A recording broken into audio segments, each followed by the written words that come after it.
네, 애널리스트 톡톡 시작합니다. 오늘은 저희 키움증권 글로벌 리서치 팀에서 미국 증시 시황 담당하고 계시는 김승영 연구원 모셨습니다. 안녕하십니까? 네, 안녕하세요. 네, 반갑습니다.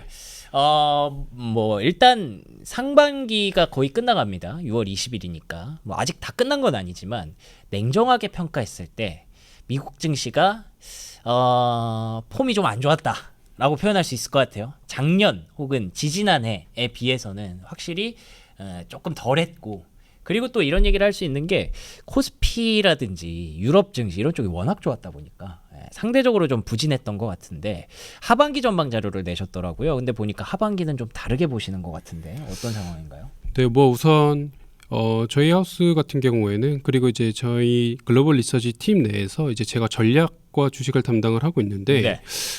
이제 전략적으로 봤을 땐 상반기 정도는 관세 여파로 인해서 사실 증시에 대한 상승 흐름도가 막 두드러졌느냐, 그렇지는 않았습니다. 그랬죠. 네. 작년 AI 모멘텀이 되살아났을 때보다는 YTD 기준으로는 사실 수익률이 그렇게까지 높지는 않았어요.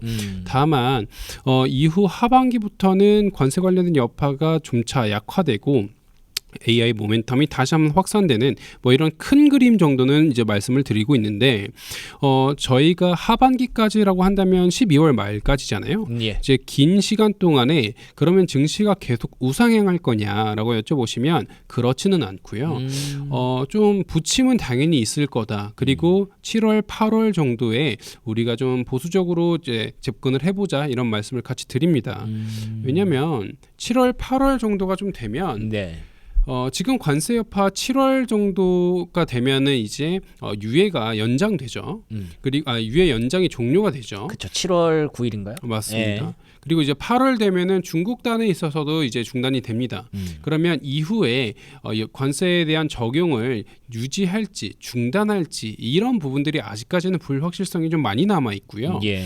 특히 90일 동안에 연기하는 그 과정 속에서 많은 이제 수출 그 내수 소매 업체들이 상당히 많은 어떤 물량들을 중국으로부터 가져왔어요. 왜냐하면 5월에서 7월 정도의 물건을 들여와야 그 물건이 결국에는 12월 정도에 미국 내에서 매대에 올라가거든요. 그렇죠. 그러면 그 리드 타임을 생각했을 땐 미국은 연말이 소비 대목이라서 그 소비 대목을 위한 재고 확보를 지금 했고, 예. 그 지금 이제 많은 그 3개월 동안 연기된 그 시간 동안에 많은 류의 이제 제품들이 중국에서 미국으로 건너왔기 때문에 무역 수지는 더 적자가 이제 누적될 수 있다, 이렇게 좀 보고 있는 상황이거든요. 그러면 이제 저희가 7월, 8월에 됐을 때 그때 예를 들어 무역 수지 적자가 나왔는데 트럼프가 예상한 것보다 더 무역 수지 적자가 크게 늘어났고, 이 관세를 그러면 내가 어떻게 해야 되느냐, 물론 협상 과정으로 가고 있기는 하지만 다시 한번 지금 시장은 사실 관세는 어느 정도 종료됐다라고 기대하고 있거든요. 그렇죠. 예. 그리고 그 기대감을 증시에 어느 정도 좀 반영을 했어요. 최근이야 이제 이란 이스라엘 사태라든가 이런 걸로 인해서 S&P 500이 5,000포인트대로 다시 한번 내려오기는 했지만, 맞아. 맞습니다. 근데 이제 이게 6,000포인트를 한번 뚫었다, 1차 저항선을 뚫고 6,000포인트 레벨로 복귀했다라는 것 자체가 예. 관세에 대해서 좀 이제 긍정적 내러티브를 가지고 있는 거거든요. 근데 그게 좀 훼손된다라고 한다면 증시 다시 한번 좀 부침이 있을 수 있다, 이렇게 보고 있고, 예. 그다음에 2분기 실적이 관세가 이제 본격적으로 적용된 실적일 텐데 2분기 실적 발표가 되면 증시는 한 차례 더 이제 이익단에서의 어떤 불안감 이런 것들이 반영이 되고, 그러네요. 7월, 8월 되면은 또 부채 한도 협상이 있습니다. 아무래도 이 부채 한도 협상에 어떤 결과가 나올지, 감세안으로 인해서 공화당과 이제 민주당이 어떻게 좀 타결을 맺을지 아직 불확실성에 대한 요인들이 좀 몰려 있는 듯한 느낌이 있기 때문에 네. 그 기간 동안에는 우리가 좀 보수적으로 접근하자, 이렇게 말씀을 먼저 드리고요. 네. 그리고 나서 그런 어떤 요인들이 해소가 되면 점차적으로 이거는 시간이 흐르면 좀 완화되는 그런 요인들이긴 하거든요. 그렇죠. 물론 재정 적자에 대한 누적 부담감이라던가 이런 이런 것들은 계속 좀 연기될 수는 있습니다. 그리고 이제 관세 여파로 인해서 사실 이 영향력이 얼만큼 갈 것이냐 이런 것들이 점진적으로 계속 누적될 수는 있어요. 그래서 저희가 작년에 이때 생각했었던 상승 랠리를 기대하기는 조금 어렵고 그거보다는 좀 제한적인 상승 랠리를 보고 있기는 합니다. 이제 금리 부담이 너무 높아서 여전히 이제 기준금리라던가 채권금리가 높아진 상황 속에서의 금리 상승 탄력도는 좀 약해질 수 있기 때문에 네. 작년에 비해서는 좀 약해지겠지만 3분기에 대한 실적 발표가 다시 한번 긍정적으로 나오고요. 결국 소버린 AI라던가 미국에 있어서의 어떤 기술력이 AI 시대를 어느 정도 주도를 하고 있다라는 건 팩트인데 그렇죠. 네, 그런 것들이 다시 한번 실적으로 공개가 되고 연준이 완화적 통화 정책에 대한 스탠스로 변화하면서 QT 종료라던가 금리 인하에 대한 얘기라던가 이런 것들이 같이 진행이 되면 채권 금리 레벨이 좀 떨어질 수가 있거든요. 그런 어떤 모멘텀들로 인해서 증시는 재차 반등할 여지가 있지 않을까. 좀 길게 놓고 이제 말씀을 드리자면 큰 흐름은 좀 이렇게 말씀드릴 수가 있습니다. 아, 그렇군요. 결국에는 다 이제 관세에서 보는 문제들이네요. 관세가 정말 미국 기업들의 2분기 실적에 얼마나 큰 타격이 될 것이냐를 확인할 필요가 있고요. 그리고 또 물가를 얼마나 올릴 것이냐를 확인할 필요가 있고요. 만약에 그래서 진짜 타격이 됐을 경우에 트럼프 대통령의 리액션은 또 어떻게 될 것이냐. 그때부터는 이제 진짜 우리가 기대하는 것처럼 뭐 우리가 가끔 뭐 치킨이라고 표현을 하는데 타코 트레이드, 그런 식으로 트럼프 대통령이 또 물려줄 것이냐 아니면 오히려 더 밀어붙일 것이냐. 결국에는 트럼프 대통령의 모든 게 달려있다라는 생각이 좀 드는데 말씀해 주셨던 그 내용들을 사실 다 말씀해 주셔서 뭐 여기서 거의 마무리를 지어도 되기는 하겠지만 조금 세부적으로 한번 나눠서 정리를 한번 해볼게요.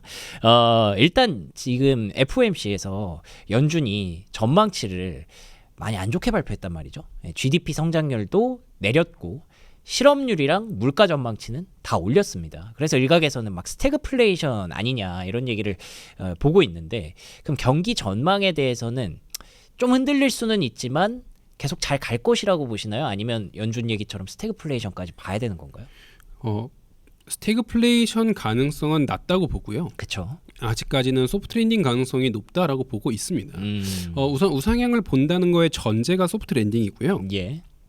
경기에 지금 현재 고용이라던가 소비라던가 이제 경기의 활력도와 체력을 저희가 점검할 수 있는 부분들을 한번 살펴보면요. 네. 이제 소비 같은 경우에는 아직까지는 크게 위축되고 있지는 않은 모습입니다. 확실히 그 전 수준에 비해서는 소비의 위축이 보여지고 있기는 해요.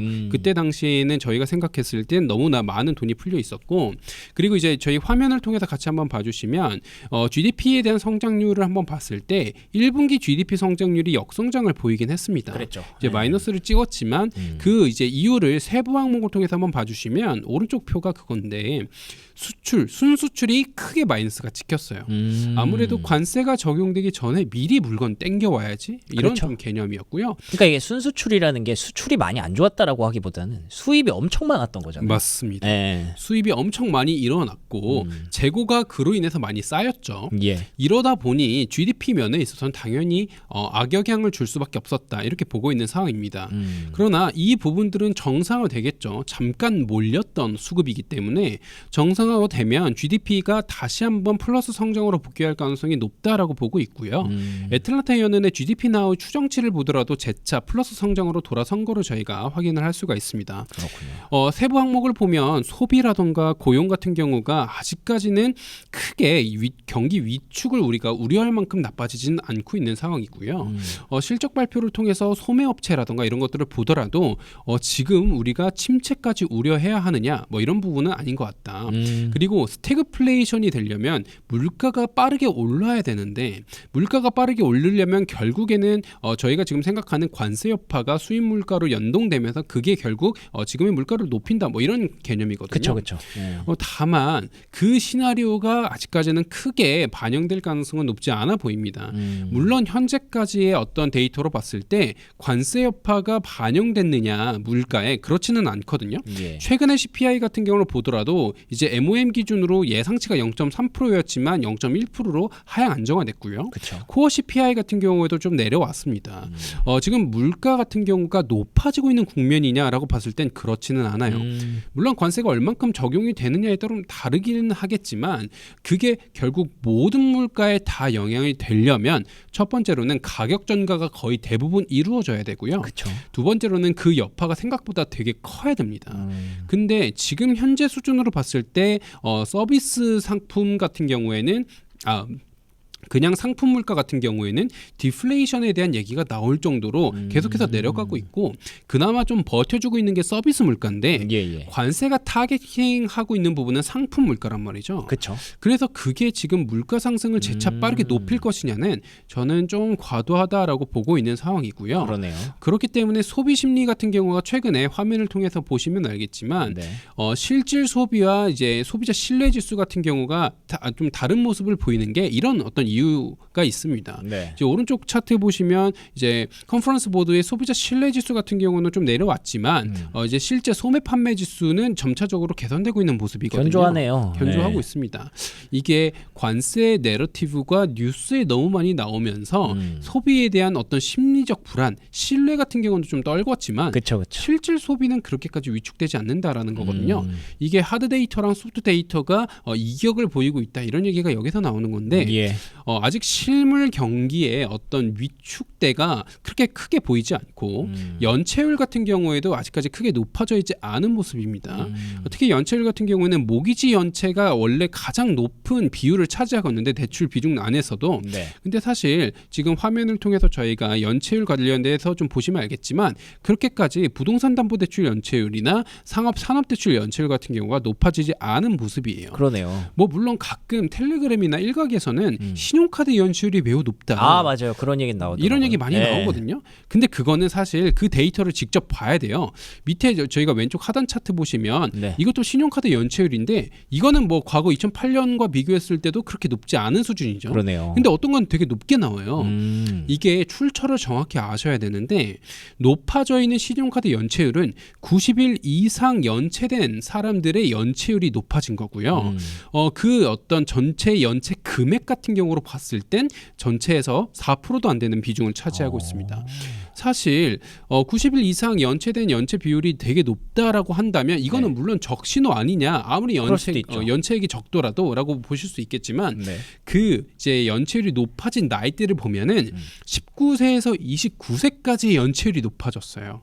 나머지 29세에서 39세, 39세에서 49세 나머지 그 나이대에서의 연체율은 사실 거의 변화가 없습니다. 그러니까 아직 무슨 말인지 알겠다. 네, 젊은 사람들이 최근에 카드를 조금 더 뭐 어떤 계기가 되는지 모르겠지만 네. 얘기는 사실 여러 가지가 있어요. 뭐 메타 같은 경우가 이제 맞춤형 광고에 대해서 좀 더 성과를 많이 보이게 하면서 본인 캐파보다 더 돈을 많이 쓰는 젊은이들이 많아졌더라. 뭐 우리는 뭐 이제 비교에 대한 뭐 그런 게 많아졌더라. 뭐 얘기는 여러 가지 있지만 데이터로 봤을 때 19세에서 29세의 젊은 사람들의 연체가 높아진 거고 사실 이 정도 연체율과 이 정도 연체금이 국가 위기로 번질 거냐는 아직까지는 제한적이거든요. 그러니까 쉽게 말하면 19세에서 29세가 만약에 망하더라도 뭐 이게 미국이 망하겠느냐 이거죠. 그렇습니다. 네. 뭐 그럴 가능성은 높지 않다라고 네, 보는 그쵸. 거죠.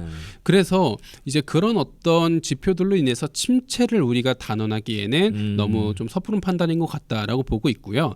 현재 고용, 소비, 물가, 통화, 이제 금리 그리고 이제 재정 정책 여러 가지 정말 많은 관점에서 미국 경기와 펀더멘털을 점검해봤을 때 네. 현재까지는 침체를 우려할 만한 조건은 아직까지는 보이지 않는다.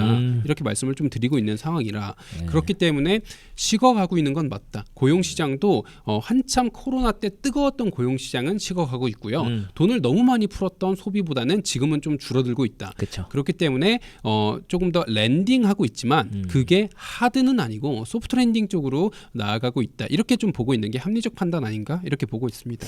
근데 얘기를 들어보다 보니까 만약에 이게 사실 트럼프 대통령이 그리는 그림이잖아요. 물가도 별로 안 올라. 경기도 괜찮아. 그러니까 파월 너 금리 내려. 이렇게 하는 건데. 근데 이렇게 가다 보면 자 봐라 내 말이 맞았지? 하면서 관세를 앞으로 우리가 기대하는 것처럼 완화를 안 시키고 계속 유지를 한다거나 뭔가 좀 더 공세를 펼친다고요? 그럴 가능성은 없을까요? 유지에 대한 방향성은 뭐 그럴 수 있다고 보는데 네. 뭐 경로가 어떻게 될지는 정확히 예상할 수는 없지만 예, 그렇죠. 저희가 판단했을 땐 더 강하게 나가는 거는 어려울 거다라고 보고 있습니다. 여기서 사실 트럼프가 예. 맨 초기에 좀 누구를 많이 중용했느냐라고 하면 네. 이제 지금은 사실 베센트 장관의 얘기가 많이 나오고 있잖아요. 그렇죠. 근데 초기에는 그러지 않았어요. 초기에는 러트릭 상무장관에 대한 얘기가 뉴스플로우에 많이 나왔고요. 맞아요. 미국 대표부의 USTR에 이제 제이미 내리선에 대한 얘기가 많이 나왔습니다. 네. 근데 이 사람들에 대한 얘기는 최근에 없죠. 최근엔 베센트에 대한 얘기가 많이 나오고 거의 있습니다. 그렇죠. 이 사람들 앞서 말씀드린 이 사람들은 관세 강경론자고요. 베센트 같은 경우에는 관세를 어느 정도 협상의 어떤 도구로서 사용해야 된다는 좀 온건한 파였는데 확실히 무게 중심이 달라졌어요. 왜냐하면 트럼프가 관세 적용해보고 그러다 보니까 미 국채 금리가 너무 많이 뛰는 거예요. 그렇죠. 트럼프는 미 국채 금리가 안정화되기를 상당히 원하는 어떤 인물인데 본인의 생각과 다르게 너무 많이 뛰었고 그리고 이제 지금이 본인의 관세 정책이 금융시장 자체에 대한 문제를 만들어낼 수 있을 거다라는 걸 경험했어요. 알게 된 거죠. 알게 됩니다. 네. 그래서 이제 베센트 같은 경우에는 헤지펀드 매니저 출신이기 때문에 상당히 금융 프렌들리한 사람인데 그 이제 그 재무장관이 가서 꾸준하게 경고를 한 거죠. 그렇기 때문에 관세에 대한 정책 자체를 더 고집하면 오히려 이제 작은 물고기 잡으려다가 큰 물고기를 놓쳐버릴 수 있는 그런 상황이 연출될 수 있을 거다라는 것도 트럼프가 어느 정도 충분히 인지를 했다라고 보고요. 그로 인해서 관세를 협상의 도구로서 점진적으로 가져가려고 이거를 지금 노력을 하고 있지 관세를 다시 한번 뭐 이제 과거 중국에 뭐 125% 이런 식으로 매겼던 만큼 높게 측정을 해서 관세 자체로 이제 어느 정도 돈을 많이 벌어오겠다라는 개념은 지금은 좀 불안할 수 있다. 그래서 줄타기를 하는데 그 줄타기의 방향은 무조건 협상 쪽으로 가는 그런 방향으로 가게 되지 않을까 이 확률을 좀 더 높게 보고 있기 때문에 관세의 어떤 경로 자체가 더 강경하게 나가기는 좀 어려울 것 같다 이렇게 보고 있습니다. 근데 제가 듣기로는 이제 베센트 장관이 가서 막 트럼프 대통령님 이러면 안 됩니다 했던 시기가 결국에는 트리거가 채권 금리로 알고 있거든요. 이렇게 되면은 우리가 국채를 많이 발행해야 될 수밖에 없는데 진짜 큰 충격이 올 수 있습니다. 말씀하셨던 작은 거 잡으려다가 큰 걸 놓칠 수 있습니다. 이건데 그것 때문에 또 문제가 되는 게 이 감세를 이렇게 해도 되느냐라는 부분이잖아요. 그렇게 되면 또 채권 금리가 또 급등할 수 있기 때문에 그러면은 이거는 시장에 어떻게 불확실성이 될 수 없을까요?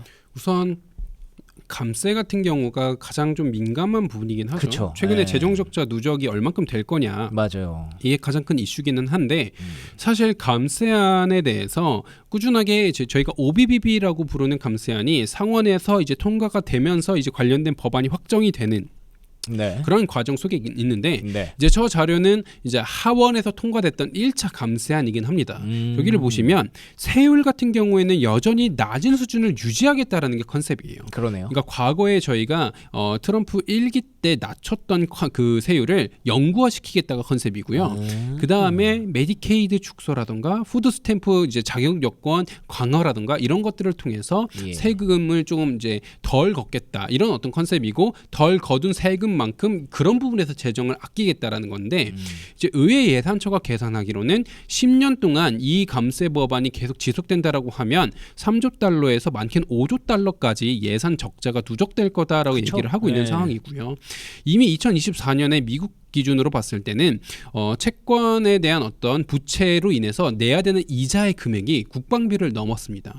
재정이자가 국방비를 넘는 순간에 국가 경쟁력은 떨어진다라는 게 이제 전통 경제학자들의 이 지론이고요. 그렇군요. 그런 판단으로 인해서 재정적자 누적 폭을 좀 완화시켜야 되는데 그게 네. 이제 상원에서 어떻게 통과될지가 중요하고 이런 대안으로 지금 트럼프가 언급하고 있는 부분이 최근에 가장 뜨거운 스테이블 코인 그로 인해서 맞아요. 얼만큼 채권에 대한 어떤 수요를 높일 것이냐, 채권에 대한 재정 주체를 어떻게 높일 것이냐 이런 얘기가 나오고 있는 거고요. 예. 또한 SLR 규제 완화를 통해서 저희 흔히 알고 있는 전통 은행, 대형 은행 같은 경우가 채권에 대한 보유를 늘릴 거다 이렇게 얘기가 나오고 있기 때문에 채권에 대한 새로운 수요 주체를 만들어내는 과정으로서 이거를 어느 정도 대응하려고 여러 가지 시도를 하고 있다. 그래서 실질적 효과와 그 트럼프가 기대하는 것이 어느 정도까지 매치가 되고 있느냐가 이후의 상황의 가장 중요한 여건이다 이렇게 보고 있습니다. 알겠습니다. 이 채권에 대해서도 다 이제 방법을 또 고민하고 있는 것 같아요. 그 안에서 이제 베센트 장관이 브레인 역할을 잘 하고 있는 것 같고요. 그렇기 때문에 여기까지는 이제 뭐 완전히 경로를 이탈하는 변수만 없다면은 그래서 이제 하반기에는 미국이 좀 달라질 것이다. 미국 증시도 달라질 것이다. 기대를 하시는 건데 거기에 이제 같이 맞춰줘야 되는 퍼즐이 결국 불가피하게 파월도 좀 바뀌어야 되잖아요. 파월은 언제쯤 바뀔까요? 우선 파월이 바뀐다라는 건 통화 정책을 완화한다, 금리를 완화한다, 그렇죠. QT를 종료한다. 예. 뭐 여러 가지 동의어가 지금 있죠. 맞아요. 뭐 현재 기준으로는 9월 금리 인하에 대한 가능성을 시장이 좀 높게 보고 있는 상황인 것 같은데 네. 파월은 부채 한도 협상이 어느 정도는 윤곽을 보여야 조금 더 대응을 할 수가 있기는 합니다. 아, 그게 그리고 중요하군요. 사실 중요한 부분은 너무 많아요. 네, 그렇죠. 뭐 관세도 봐야 되고. 맞습니다. 근데 다만 이거는 저의 판단인데 하반기로 갈수록 고용이 다시 한번 중요해질 것 같다라고 보고 있거든요. 지금이야 시장이 뭐 소비, 물가, 관세 뭐 이런 것들 얘기를 좀 하지만 맞아요. 하반기 가면 고용에 대해서 얘기하는 사람들이 다시 한번 많아질 가능성이 높습니다. 그렇군요. 뭐 지금 이민 정책도 그렇고요. 그 다음에 이제 이민자들을 다시 한번 이제 불법 이민자들을 미국 밖으로 퇴출한다라고 했을 때 고용 시장이 얼마큼 타이트해질 거냐, 그리고 실업률이 얼마큼 높아질 거냐, 뭐 이런 어떤 얘기가 많이 나오고 있는데 지금 오른쪽 차트 한번 봐주시면. 저기서 중요한 부분은 시간당 평균 임금이 어떻게 변할 것이냐가 좀 중요해요. 네. 지금 비농업 고용 지표에서 실업률 같은 경우에는 뭐 이제 FOMC 기준으로 봤을 때 4.4%까지 얘기가 나오고 있지만 맞아요. 평균 임금 상승률이 계속 올라간다라고 하면 저게 물가에 대한 상승 우려를 다시 높일 수 있는 재료거든요. 그렇죠. 그리고 저거를 자극하는 거는 결국에는 얼만큼 수요 공급이 잘 매치가 되느냐인데 저 부분이 좀 중요할 것 같고요. 그 고용 시장에 대한 패스 이게 결국 물가에 대한 안정화를 좀 결정지을 수 있는 하나의 재료가 될 거다 이렇게 보고 있는 상황이고 지금 이제 세부 항목을 좀 보면 관세 여파가 아직까지는 반영이 안 됐습니다. 이번 CPI가 MOM 기준 0.1%를 찍을 수 있었던 가장 큰 이유가 세부 항목 보면은 첫 번째는 자동차 신차 중고차 가격이 좀 떨어졌고요. 예. 항공기 관련된 항공 관련된 가격이 좀 떨어졌고요. 의류 가격이 좀 떨어졌습니다. 대부분 상품이잖아요. 그러네요. 상품 가격이 떨어졌다는 건 관세 여파가 덜 미쳤기 때문에 네. 그 관세 관련된 불확실성이 세부 항목에 어떻게 영향을 줄지가 파월 입장에서도 가장 중요한 변수예요. 그래서 9월 가면은 이번 FOMC가 큰 이벤트가 없다라고 하더라도 저는 개인적으로 의미가 있었다라고 하는 부분은 9월 가면 어느 정도 판결될 것 같아. 지금 7, 8, 9 동안의 데이터 누적하면 그거를 보면 우리가 윤곽 잡을 것 같대. 관세 부과한 지 한 6개월쯤 되는 시기니까. 맞습니다. 네. 그러면 그때부터는 결론 내릴 거야라는 게 저는 의중 속에 내비쳤다라고 보여지고 있고요. 그러면 9월에는 이제 진짜 어떤 결론이 나올 건데 그때까지 저희가 좀 데이터를 꾸준하게 트래킹하는 게 중요하다 이렇게 말씀드립니다. 알겠습니다. 그럼 결론적으로는 그때 즈음에 우리가 어떤 업종과 어떤 종목들을 잘 확보하고 있어야 그 미국 증시의 달라지는 방향성을 그대로 좀 극대화할 수 있느냐인데 어떤 부분들을 좀 보고 계십니까? 뭐 최근에 뭐 테마가 뭐 너무 많지만 전쟁 이슈로는 이제 방산 관련된 얘기가 좀 나오고 있는 상황이고요. 그다음에 이제 스테이블 코인, 지니어스 액트 관련돼서는 서클이라든가 코인베이스 관련된 얘기가 나오고 있는 상황이고요. 그다음에 아까 말씀드렸듯이 장기적으로 봤을 때 잠깐 우리가 좀 보수적 관점에서 보고 그 이후의 상승 모멘텀을 기대하자라고 하면 그 잠깐 동안 힘들 때는 당연히 이제 우리가 베타가 높지 않은 종목들 중심으로 포트폴리오에 대한 조정 필요성이 좀 있고 성장에 대한 모멘텀이 있는데 좀 포트폴리오 베타가 낮은 관세에 대해서 낮은 게 뭐냐 이러면 이제 소프트웨어 쪽을 저희가 말씀을 드리고 있는 상황이고요.